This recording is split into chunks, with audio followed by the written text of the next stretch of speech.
சிவகங்கை மாவட்டம் ஆராவயல் கோவில் திருவிழாவை முன்னிட்டு நடைபெற்ற குதிரை வண்டி பந்தயத்தில் 26 வண்டிகள் பங்கேற்றன. இரு பிரிவுகளாக நடந்த போட்டியில் குதிரைகள் இலக்கை நோக்கி மின்னல் வேகத்தில் சீறி பாய்ந்ததை பார்வையாளர்கள் உற்சாகமாக கண்டு ரசித்தனர்.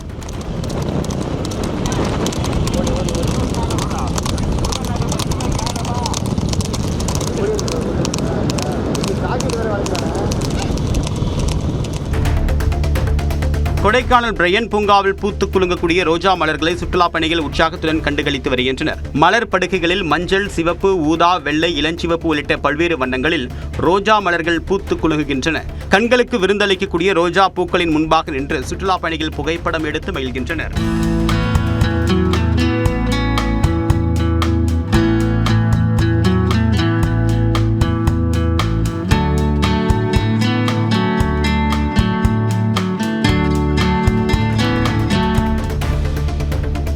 கோவை மலுமிச்சம்பட்டியில் உள்ள தனியார் வார்ப்பட ஆலையில் போதிய அடிப்படை வசதியின்றி அடைத்து வைக்கப்பட்டிருந்த 120 வடமாநில தொழிலாளர்களை வருவாய்த்துறையினர் அதிரடியாக மீட்டனர். குறைந்த ஊதியம் வழங்கி மாதக்கணக்கில் வெளியே விடாமல் ஏஜென்ட்டுகள் சித்திரவதை செய்வதாக தன்னார்வ நிறுவனம் கொடுத்த தகவலின் பேரில் அங்கு சோதனை நடத்தப்பட்டு அவர்கள் மீட்கப்பட்டனர். இந்நிலையில் தொழிலாளர்கள் 27 பேர் அளித்த புகாரின் பேரில் ஆர்டிஓ மாருதி பிரியா தலைமையில் அதிகாரிகள் விசாரணை நடத்தி வருகின்றனர்.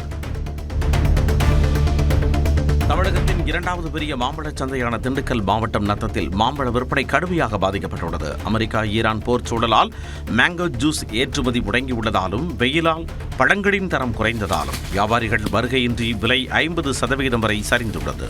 மார்க்கெட் பார்த்தீங்கன்னா 10 ரூபாய்க்கு கீழே கேட்குற மாதிரி இன்றைக்கி 10 ரூபா பார்டர் வச்சுருக்காங்க. 9 to 10 மார்க்கெட்டு.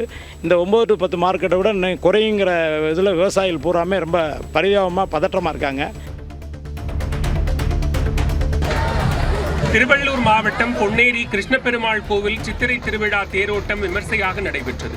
ஸ்ரீதேவி பூதேவியுடன் சிறப்பு அலங்காரத்தில் தோன்றிய பெருமாளை தரிசித்த மக்கள் கோவிந்தா முழக்கத்துடன் தேரை வடம் பிடித்து இழுத்தனர்.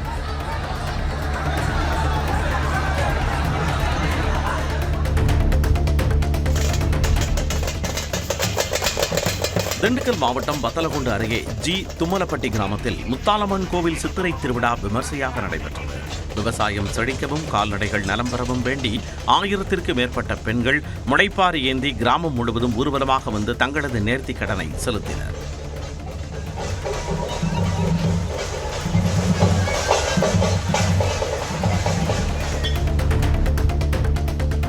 இந்தியாவில் பருத்தி உற்பத்தி குறைந்துள்ள நிலையில் ஜவுளித்துறையில் ஏற்படும் வேலை இழப்புகளை தடுக்க பருத்தி மீதான 11% இறக்குமதி வரியை உடனடியாக ரத்து செய்ய வேண்டும் என இந்திய ஜவுளித்துறை கூட்டமைப்பு மத்திய அரசை வலியுறுத்தியுள்ளது. எந்த கண்ட்ரிலுமே காட்டன் இம்போர்ட்டுக்கு டியூட்டி இல்லை. இன்ஃபேக்ட் அந்த சம் ஆஃப் தோஸ் கண்ட்ரீஸ்ல ஜிஎஸ்டி கூட இல்லை. ஒரு வேட் அந்த கண்ட்ரீஸ்ல வேட் இருக்கு. வேட் கூட அவங்க எக்ஸம்ஷன் கொடுத்துருக்காங்க. ஆனா நம்ம நாட்டில் 11% இம்போர்ட் டியூட்டியும் இருக்கு, 5% ஜிஎஸ்டியும் இருக்கு. ஸோ அந்த இம்போர்ட் டியூட்டி பர்மனன்ட் ரிமூவல் தான் நாங்கள் வேண்டும். திருவாரூர் தியாகராஜர் கோவில் தெப்பத் திருவிழாவை முன்னிட்டு நேற்று மாலை கமலாலய குளத்தில் வெள்ளோட்டம் நடைபெற்றது. 432 பேரல்களை கொண்டு 2300 சதுர அடி பரப்பளவில் வண்ண விளக்குகளால் அலங்கரிக்கப்பட்ட இந்த தெப்பம் குளத்தில் மிதந்து வந்ததை காண ஏராளமான பக்தர்கள் குவிந்தனர். இன்று முதல் 3 நாட்களுக்கு நடைபெறவுள்ள இந்த விழாவில் கல்யாண சுந்தரர் எழுந்தருளி தெப்பத்தில் வலம் வந்து பக்தர்களுக்கு அருள்பாலிக்க உள்ளார். சென்னை கண்ணகி நகரில் உணவு தயாரிப்பு நிறுவனத்தில் ஏசி கேஸ் சிலிண்டர் வெடித்து 6 பேர் காயமடைந்த சம்பவத்தால் பரபரப்பு ஏற்பட்டது. நிறுவனத்தில் உள்ள ஏசியில் கேஸ் நிரப்பும் பொழுது சிலிண்டர் வெடித்து விபத்துக்குள்ளானதில் உணவு தயாரிக்கும் நிறுவனத்தில் பணியாற்றிய 5 பெண்களுக்கு காயம் ஏற்பட்டது. உணவு டெலிவரி எடுக்க வந்த டெலிவரி ஊழியர் காலிலும் சிறிது காயம் ஏற்பட்டது. காயமடைந்தவர்கள் மருத்துவமனையில் அனுமதிக்கப்பட்ட நிலையில் காவல்துறையினர் விசாரித்து வருகின்றனர். புதுக்கோட்டை மாவட்டம் அறந்தாங்கி அருகே காரடியானந்தல் கிராமத்தில் அமைந்துள்ள காட்டு மஸ்தான் ஒரியுல்லா தர்காவின் 77ஆம் ஆண்டு சந்தனக்கூடு விழா மிகச்சிறப்பாக நடைபெற்றது. மின் விளக்குகளால் அலங்கரிக்கப்பட்ட சந்தனக்கூடு மேளதாளங்கள் மற்றும் குதிரை நாட்டியத்துடன் ஊர்வலமாக எடுத்து வரப்பட்டது.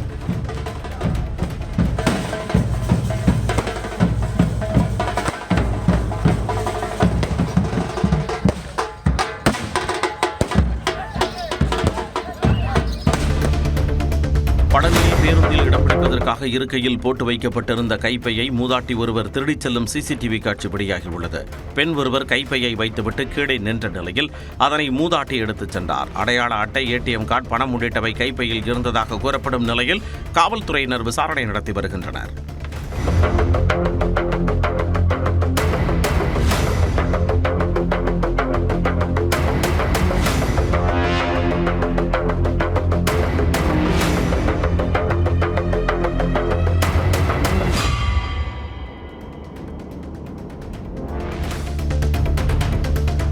சிவகங்கை மாவட்டம் திருப்பத்தூரில் நடைபெற்ற மாட்டு வண்டி பந்தயத்தில் ஒரு மாட்டு வண்டியின் இரு சக்கரங்களும் கழன்று விழுந்த நிலையில் மாடுகள் மட்டும் இலக்கை நோக்கி ஓடியது.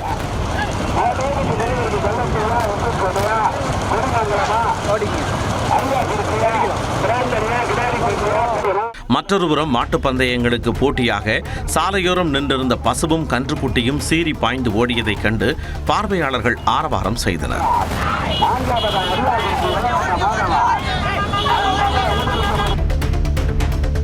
பாஜக எதிர்ப்பில் தவேக தலைவர் விஜய் மீது தங்களுக்கு நம்பிக்கை இல்லை என்று காங்கிரஸ் எம்பி கிறிஸ்டோபர் திலக் கருத்து தெரிவித்துள்ளார். தவேகவிற்குள் பாஜக நுழைந்துவிடக் கூடாது என்பதற்காக தாங்கள் ஆதரவு தெரிவித்துள்ளதாக கூறினார்.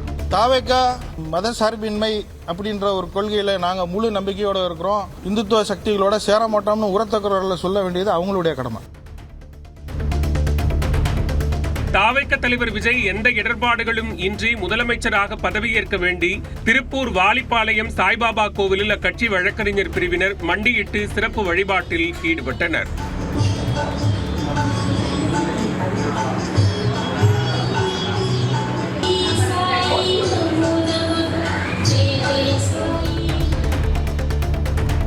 திண்டுக்கல் பகுதியில் சூரியனை சுற்றி தோன்றிய பிரகாசமான ஒளிவட்டத்தை பொதுமக்கள் ஆச்சரியத்துடன் கண்டு ரசித்தனர்.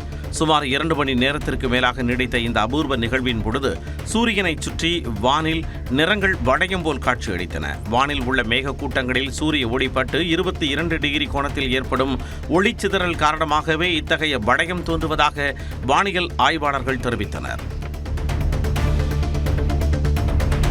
தென்காசியில் உள்ள குற்றால அருவிகளில் சுற்றுலா பயணிகள் உற்சாக குளியல் போட்டனர். மேற்கு தொடர்ச்சி மலைப்பகுதிகளில் திடீரென பெய்த மழையால் 5 அருவி, சிற்றருவியில் மிதமான தண்ணீர் கொட்டும் நிலையில் தகிக்கும் கோடை வெயிலுக்கு இதமாக உற்சாக குளியலுடன் சுற்றுலா பயணிகள் குதூகலித்தனர்.